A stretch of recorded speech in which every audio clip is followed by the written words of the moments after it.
kita berada. Okay. Saya hari ini kita di Podcast Bun kehadiran tamu yang luar biasa. Beliau seorang teknokrat ulung. Beliau saat ini dipercaya memimpin satu perusahaan perkebunan kelapa sawit yang cukup besar, bahkan terluas. Kurang lebih begitu.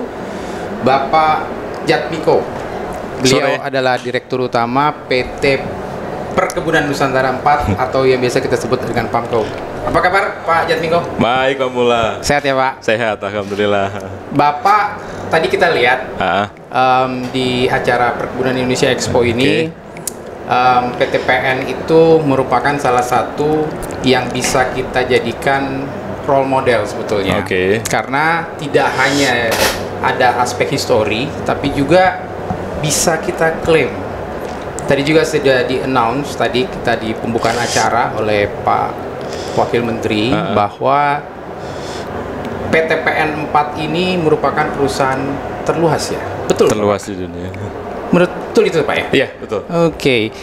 Nah, ini menarik Pak karena saat ini kan perkebunan kelapa sawit pasti banyak tantangannya Pak. Tidak mungkin memiliki jalan yang mulus-mulus saja. Betul. Menurut Bapak, seperti apa sih tantangan yang Bapak hadapi selama ini? Jadi gini, kalau bicara sawit ini memang saya cerita sedikit mengenai PAMKO kali ya. Iya. Jadi buat teman-teman Bun, PAMKO ini dulu kan PTP ada 14 ya. Iya. 1 sampai 14. Ini masing-masing PTPN kadang-kadang satu komoditi, kadang-kadang multi komoditi. Jadi nggak fokus. Iya. Nah sekarang ini per 1 Desember 2023 itu dibentuk 2 tambahan. Sebenarnya ada 1 lagi Sugarco, tapi per 1 Desember ada 2 tambahan, PAMKO dan Supporting Co. Jadi PAMKO ini semua kebun sawit di PTPN Group ini dikelola oleh PAMKO. Hari ini memang boleh dibilang ada data yang mengatakan bahwa kita sedikit di atas Sime Darby. Artinya Sime Darby Malaysia itu selamanya terkenal sebagai terluas di dunia. Nah kita sedikit di atasnya, tapi ada data juga yang menyatakan bahwa kita masih sedikit di bawahnya. Namun yang kita pastikan karena kita melakukan beberapa langkah konversi karet, ini di tahun 2026 dapat dipastikan kita terluas di dunia. Karena selisihnya jadi jaraknya semakin jauh. Di 2026 tuh kita akan punya 600.000 hektar. Itu yang artinya 3,3 juta ton CPO per tahun. 3,3 juta ton. Kemudian kita juga ada pabrik minyak goreng kurang lebih 1,8 juta ton minyak goreng per tahunnya. Biodieselnya sekitar 600.000 ton. Jadi per tahun. All of produk hilirisasi dari kelapa sawit itu PTPN mendominasi juga ya Pak ya?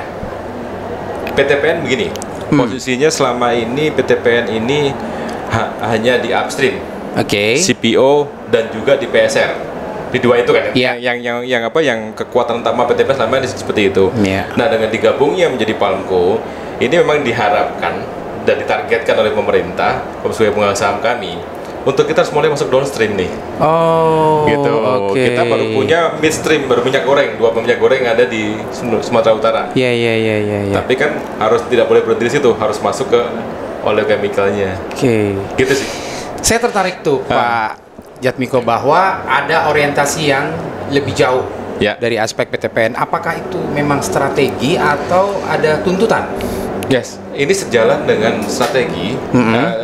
Gini, tuntutan mau nggak mau saya mesti bicara kita mesti mampu mengcapture semua nilai yang dari basis yang apa yang kita punya ini nih.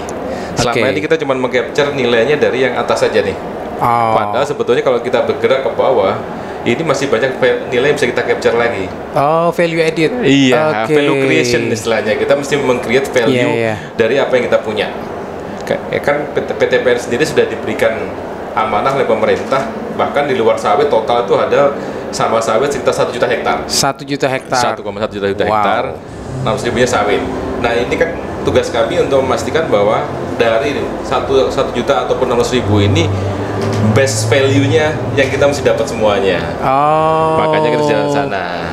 Nah kalau tuntutan secara industri jelas, dengan kita memiliki dari upstream sampai dengan downstream, ini kita punya keleluasaan kan.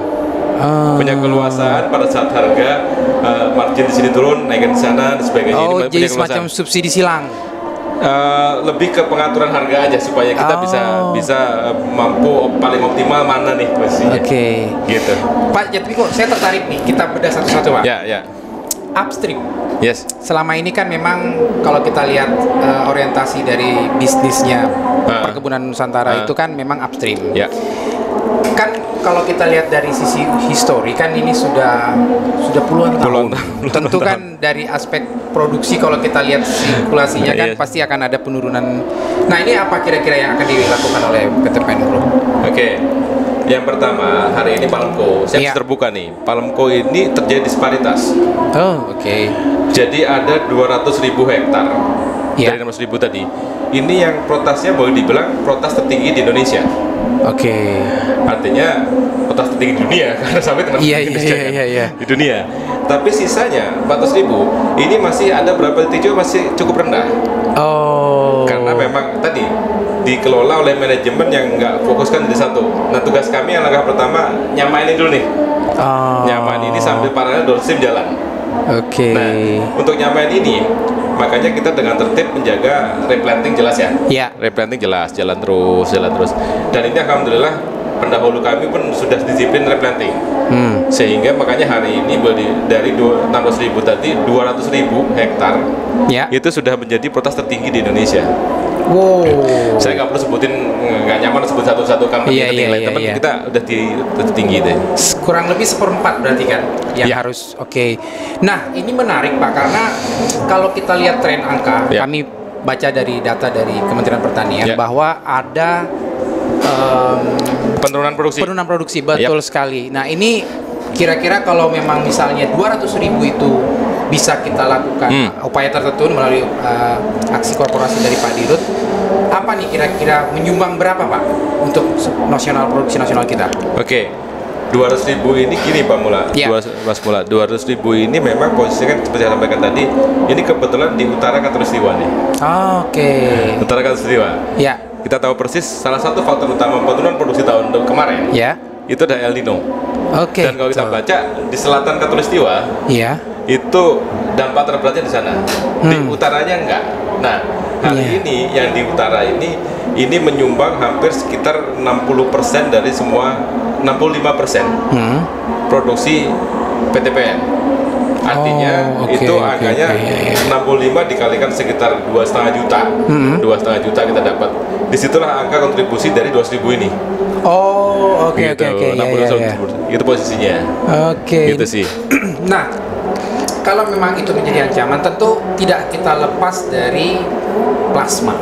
Betul. Nah, oleh karena itu tentu PTPN lagi-lagi menjadi pionir. Kalau kita buka literatur, PTPN selalu menjadi pionir dalam hal itu. Nah, strategi apa nih Pak di Palmco saat ini mendorong itu? Palmco kan memang pada saat kita bicara tadi pembentukan Palmco, kita dapat tugas karena pembentukan Palmco itu merupakan bagian dari proyek strategis nasional. Kita diminta pemerintah sebagai pemegang saham, kita ada beberapa tugas nih. Yang pertama tadi downstream. Ini kan sejalan dengan arahan Presiden untuk hilirisasi. Betul sekali. Kemudian satu yang terkait dengan pertanyaan Mas Mula tadi adalah kaitan dengan PSR. Jadi kita ditargetkan di PSR itu minimal itu 60.000 untuk tanam ulang. 60.000 tanam ulang. Selama berapa tahun? Ini selama 3 tahun ke depan. 3 tahun. 3 tahun ke depan, 60.000. Nah, kita hari ini kita beruntung bahwa PTPN nggak mulai dari nol. Tadi sudah Mas pionir tadi kan. Kita dari 2019 sudah mulai di Riau. Bahkan tahun 2023 kalau nggak salah pola yang kita kembangkan itu menjadi role model kementerian untuk model nasional. Betul. Itu memang terjadi.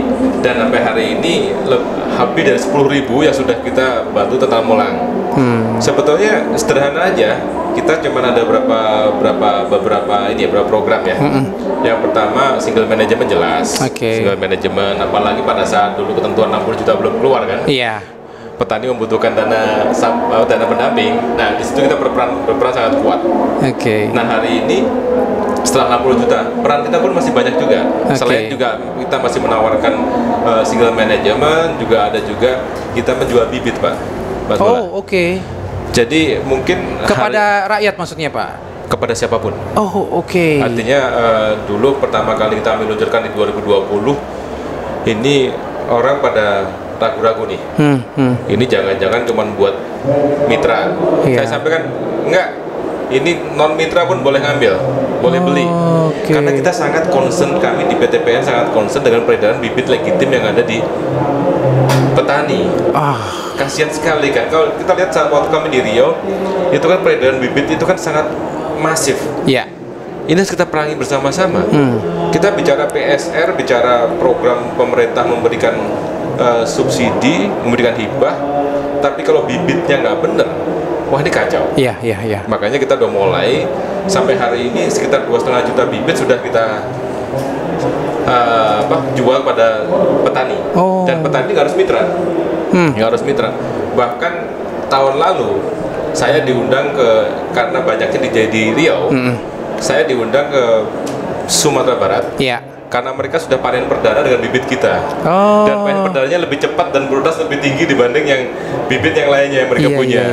Artinya memang itu suatu kebanggaan sendiri buat kami bahwa kita hari ini memang menjadi satu-satunya perusahaan perkebunan yang menjual bibit siap salur siap tanam.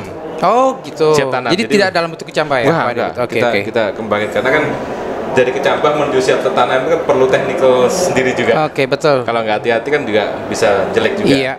Jadi mereka tinggal tanam, bahkan itu sangat terbuka di aplikasi. Kita punya aplikasi semacam aplikasi online. Siapapun bisa beli. Dan itu mereka bisa lihat, bibit yang paling dekat di sini nih. Saya katakan biar aku jadi memudahkan ya.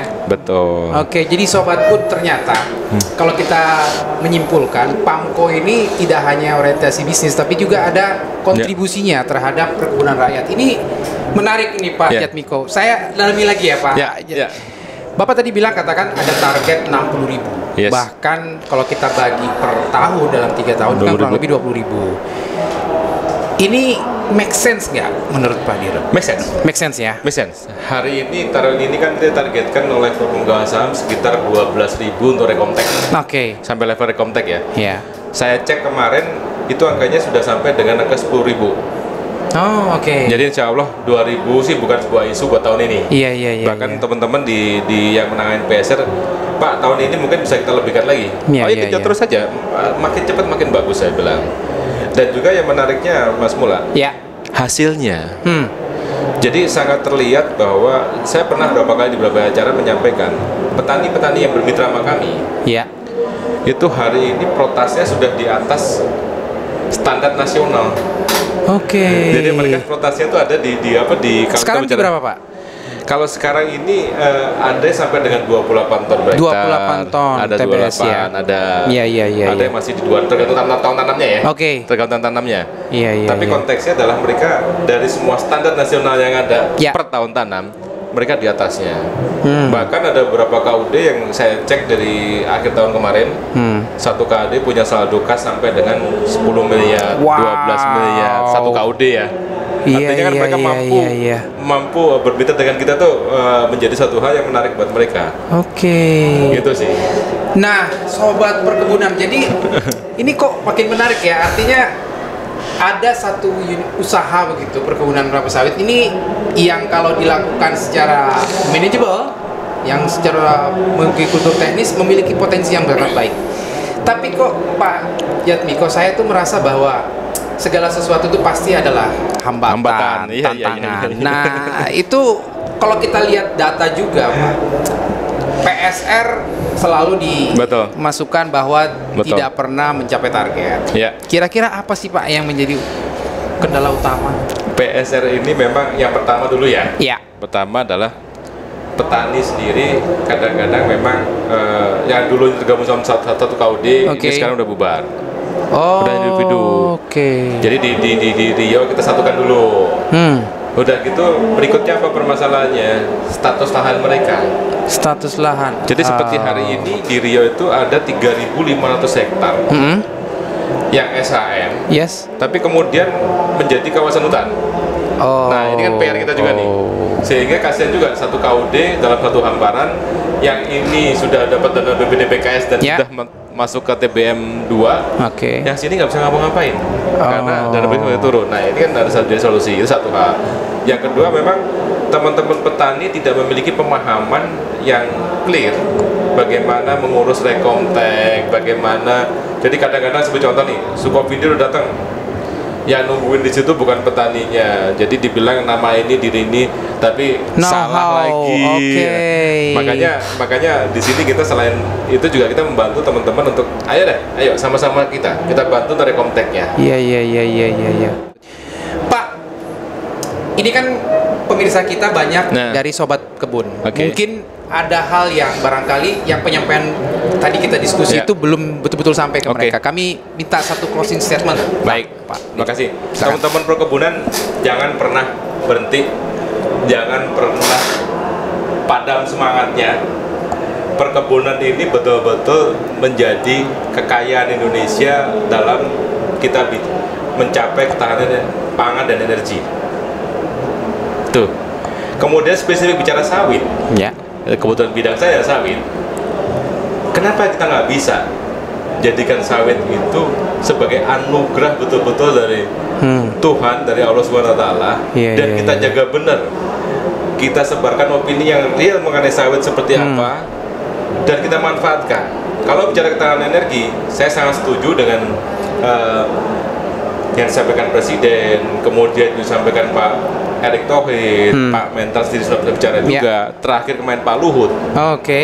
Saat bicara energi, udahlah negara maju nggak usah ngajarin kita deh. Iya. Kita punya sawit, kita punya sumber daya alam, itu kita optimalkan untuk ketahanan energi kita. Iya, jadi kedaulatan ya. Betul. Betul. Saya sangat sepaham dengan itu dan kami siap untuk mensupport itu. Jadi teman-teman perkebunan jangan pernah khawatir. Indonesia pernah di awal sebelum kemerdekaan, bahkan 1930, Indonesia itu menjadi negara eksportir gula terbesar di Indonesia. Perkebunan tidak hanya menjadi sokok guru perekonomian Indonesia atau waktu itu disebut adalah daerah jajahan Belanda, tapi juga menjadi sokok guru dari negara Belanda itu sendiri. Banyak kota-kota besar di Sumatera dan di Jawa itu ada karena perkebunan. Jadi wherever you are, teman-teman perkebunan, semangat. Kita jadikan perkebunan betul-betul menjadi sokok guru perekonomian nasional kita, menjadi sumber utama ketahanan energi dan ketahanan pangan kita. Semangat. Pak Jatmiko Santoso, terima kasih banyak atas waktu dan kesempatannya. Jadi dengan closing statement tadi, saya kira Sobat Bun bisa mengetahui lebih banyak, lebih komprehensif, lebih utuh seperti apa sih PAMKO itu, dan juga hal-hal apa yang telah PAMKO lakukan, atau harapan-harapan apa yang PAMKO harapkan ke depan. Dan kami mengucapkan terima kasih, salam ketemu, salam Bun. Sampai ketemu, makasih. Demikian. Terima kasih Mas. Pak Dirut.